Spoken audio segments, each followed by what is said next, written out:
East High School in the boiler room.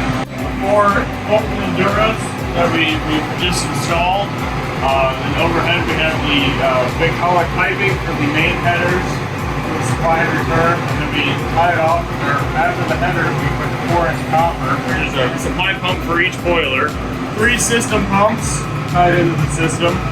We also changed the expansion tank back in the corner there, and we lifted the air separator up there into place. And we ran the 8-inch flues from the PVC, all terminate out this wall over here, and go out over the get past the overhang of the building, so it's safe. They're condensing boilers, and they run basically the one on the end there, number 1, is in control, and it's tied to these other 3. So it looks at the outdoor temperature and decides what temperature it wants to loop.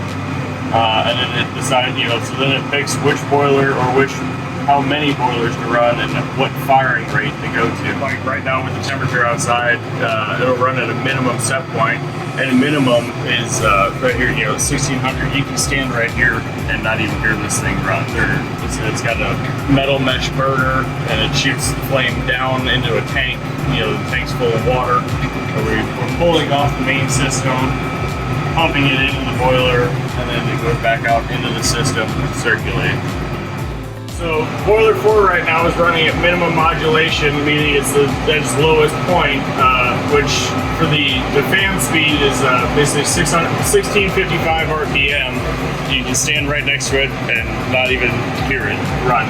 The flue gas coming out of these boilers is so it's at a lower temperature, it will actually condensate. So the condensate leaves each boiler, comes over to this tank here, and this tank is fed with fresh water to keep a minimum level, to keep flue gas from escaping into the room.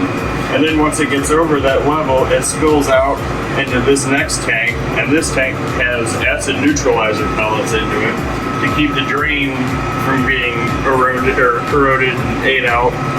Basically, it's after it leaves this tank and goes down into the drain, it's perfectly safe.